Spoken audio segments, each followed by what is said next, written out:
Hi, it's Saturday, August 3rd. We're tracking Tropical Depression 4, currently centered north of western Cuba, classified by the National Hurricane Center yesterday evening as it tracked just south of Cuba, now crossing the island, and the broad center of circulation is emerging over the southeastern Gulf of Mexico. The system is expected to move generally to the north from here, west of the Florida Peninsula, and we have seen a bit of a track shift to the left over the last 24 hours that we will talk about here in just a second. First, the zoomed in satellite view showing the structure of TD4.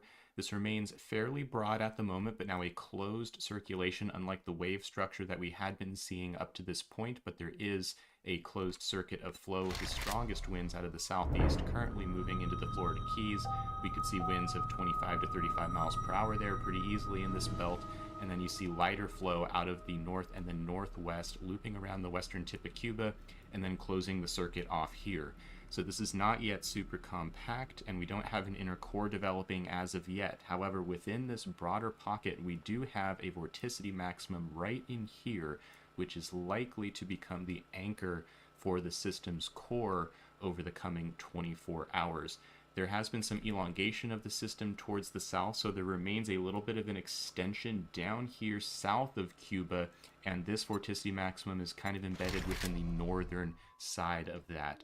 This will become important short term because, as we talked about yesterday, the short term track of the storm is governed by whether or not it consolidates more towards the north or the south. Models got it a little bit wrong, and this ended up coming a little bit farther south of Cuba than expected, and it now is ending up in a general location where models did forecast it to be, but just slightly to the southwest. Some models yesterday had it more up here, and we're seeing it just a little bit more to the southwest.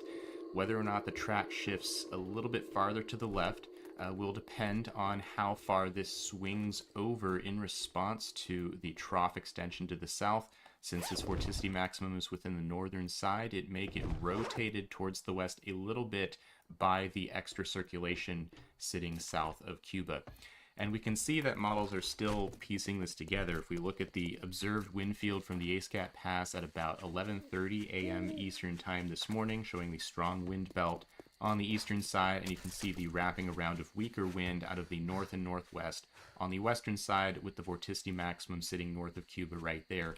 If we compare to what the 11 a.m. Eastern time forecasted wind field was from the GFS, everything on the eastern side is essentially as expected with the little vorticity maximum right there, but it fails to show a stronger western side with wrapping flow around western Cuba and south of the Isle of Youth here, basically showing that it is still a little too weak with the southern side of the circulation. Same with the European model, showing almost an open trough kind of structure in here instead of that wrapping northwest flow that we can clearly see in observations right here.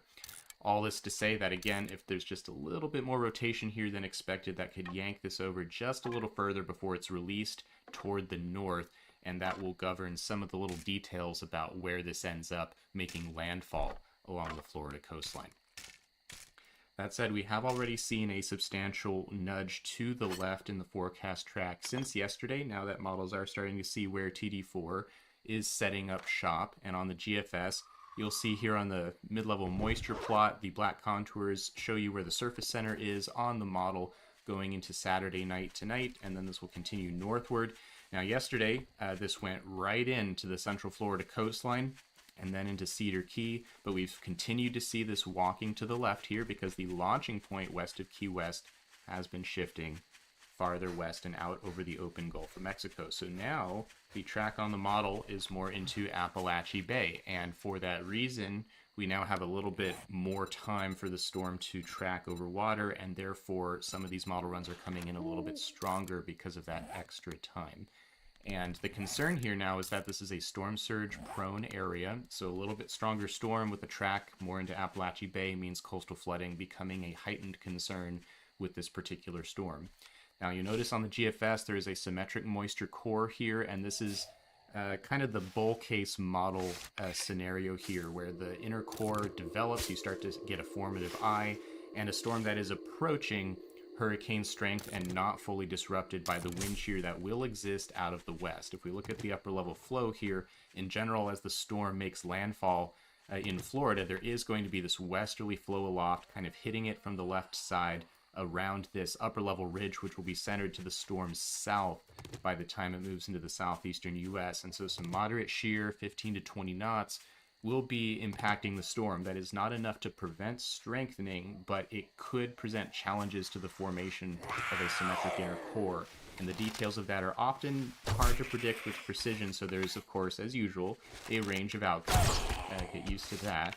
And as this comes ashore, we'll see likely intensification, but how much, uncertain, so that could put it within the moderate to strong tropical storm to Category 1 hurricane range is kind of where the expectation lies right now.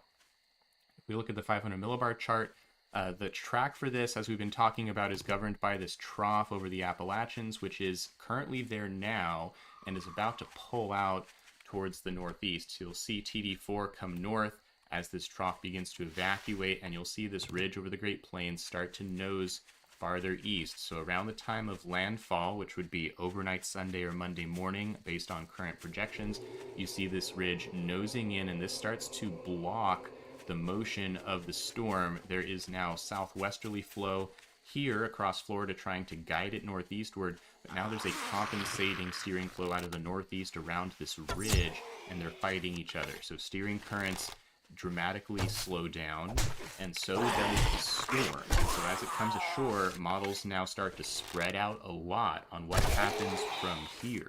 On this particular model run, the storm moves very slowly towards the southeastern coast of Georgia and South Carolina, making very slow progress, eventually gets back out over water and then re-strengthens slightly before moving back inland as this ridge over the western Atlantic starts to nose in from the east. That is similar to the National Hurricane Center official forecast, but it's important to note this is not the only outcome, and we have yet to converge on a high certainty forecast here.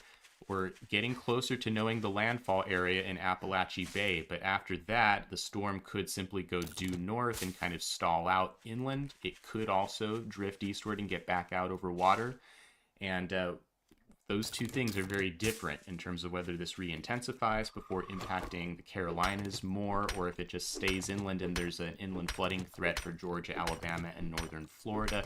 We've even seen some model runs move inland and then come back out over water for a time because this ridge is strong for a little while, and so if the storm is inland but a little bit farther west, it could feel this northerly flow and then approach the coast again. So there's still a range of meandering possibilities for the track of TD4 once it moves inland, and therefore the impacts to the coastal areas of the southeastern U.S. and the inland areas of the southeastern U.S. still a little fuzzy. But this is the NHC official forecast from this morning, showing the track shifted a little bit to the left. They were into Cedar Key at the time of the last video about 18 hours ago, and there's now a hurricane watch extending from Apalachicola to the area around Cedar Key, and this is reflecting the possibility that this could strengthen, getting up close to that hurricane threshold. The official forecast keeps this a tropical storm with max winds of 70 miles per hour, and that's probably a good median projection based on the storm structure right now. Still broad, so it'll take a little time to come together. We don't have an inner core yet, so this is not rapidly intensifying immediately coming off Cuba, but it could be organized enough by this point that, yeah, there is a risk here of this being a hurricane. But either way, expect strong winds all along the western Florida Peninsula coastline, where we have tropical storm warnings all the way down to the Keys, and for the dry Tortugas, a watch for the western Florida Keys there. And then expect rain all along the Florida Peninsula and then inland over Georgia, South Carolina, especially during the first few days here, and storm surge as this pushes water up along a pretty vulnerable piece of coastline, Appalachia Bay, known for easily flooding along the coastline. And so a track up here near or west of Alligator Point perhaps would push a fair bit of water, even if it's just a tropical storm with 60, 70 mile per hour winds, or a weak Category 1 hurricane with 70 to 80 mile per hour winds. Expect some flooding here, both coastal and potentially inland. Here's the peak surge currently forecast from the National Hurricane Center. Water level rises of several feet, up to 4 feet along most of the western and northern Florida Peninsula, and then up to Indian Pass here near Apalachicola. These values here, they could still go up. Keep in mind that the official forecast track is a little east of Alligator Point. If it ends up shifting west, then these values could increase further, so keep that in mind. Right now, a maximum of 3 to 5 feet along the Nature Coast is expected. And then flash flooding potential, we are now upgraded to moderate risk across coastal northern Florida, Jacksonville, Savannah, Georgia, Charleston, South Carolina. That region there expected to have the greatest flooding risk. But again, this track after landfall still has some significant fuzziness to it. So depending on where the storm stalls out inland, if it stays farther west, for example, over inland Georgia, expect the possibility that flooding risk goes up here farther or further than it currently is. If the storm does indeed drift out back over water for a brief time, as the NHC forecast shows, then this makes perfect sense. But remember, there is a possibility that the location is a little different in days 3 to 5 as we head into the middle part of next week. So heads up in this whole area from northern Florida through the Carolinas and Georgia and Alabama. Just keep an eye out here in case the risk goes up for you over the next couple of days. This is the wind probability plot from the NHC showing the chances of tropical storm force winds of 40 miles per hour or greater, along with the time of likely arrival. So you see that Sunday evening is kind of where dangerous winds are first approaching the coast, maximum probability along the forecast track. And you can see in general, if you're inland, this is not a major hurricane coming ashore, so unlikely to get huge wind inland, but certainly along coastal areas, elevated risk of tropical storm force winds and inland issues with trees and power outages due to the occasional gust. Certainly a possibility here, but it is likely that water hazards will be the primary concern, especially inland from the coast, where heavy rain is likely to be dropped for a few days in a row here. Given this slow forward motion, you can see from Sunday night to Thursday morning, it's still in the southeastern U.S. It is not going anywhere fast, and that's unfortunately going to cause some heavy rain for some folks. That's about it for this video. We'll continue to track TD4 as it moves up through the Gulf of Mexico. Be prepared just in case that there are risks to your area. Stay tuned to your local National Weather Service office and the National Hurricane Center at hurricanes.gov for the latest information.